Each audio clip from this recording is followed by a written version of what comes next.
The example essay, My College Education. The first class I went to in college was philosophy, and it changed my life forever.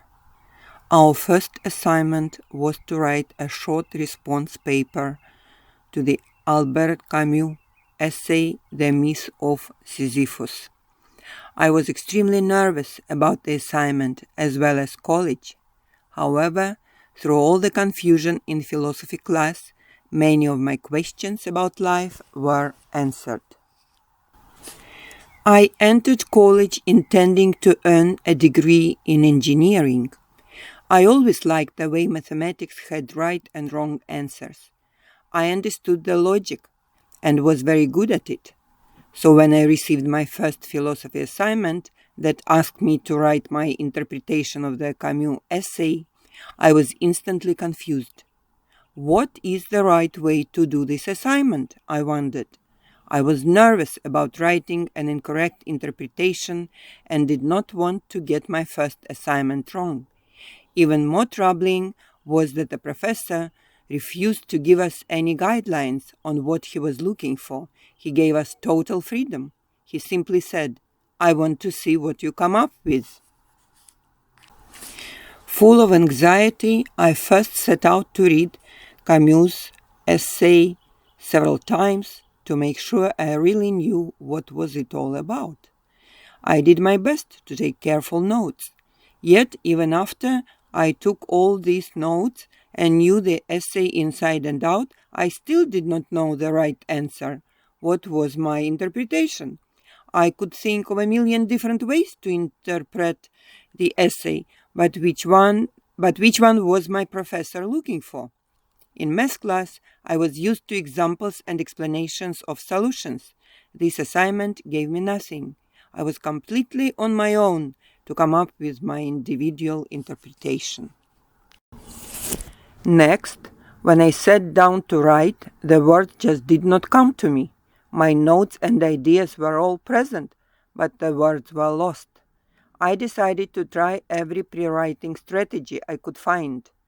I brainstormed, made idea maps, and even wrote an outline. Eventually, after a lot of stress, my ideas became more organized and the words fell on the page.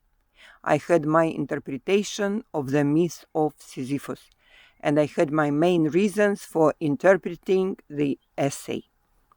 I remember being unsure of myself, wondering if what I was saying made sense, or if I was even on the right track.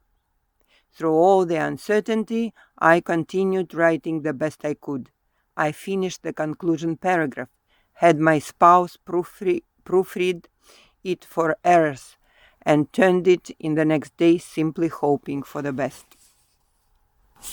Then, a week or two later, came Judgment Day. The professor gave our papers back to us with grades and comments.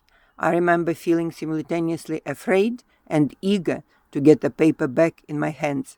It turned out, however, that I had nothing to worry about. The professor gave me an A on the paper, and his notes suggested that I wrote an effective essay overall. He wrote that my reading of the essay was very original and that my thoughts were well organized. My relief and newfound confidence upon reading his comments could not be overstated. What I learned through this process extended well beyond how to write a college paper. I learned to be open to new challenges. I never expected to enjoy a philosophy class and always expected to be a math and science person.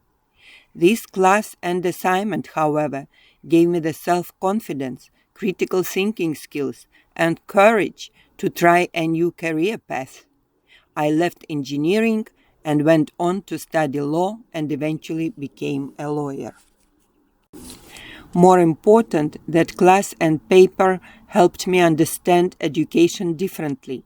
Instead of seeing college as a direct stepping stone to a career, I learned to see college as a place to first learn and then seek a career or enhance an existing career. By giving me the space to express my own interpretation and to argue for my own values, my philosophy class taught me the importance of education for education's sake.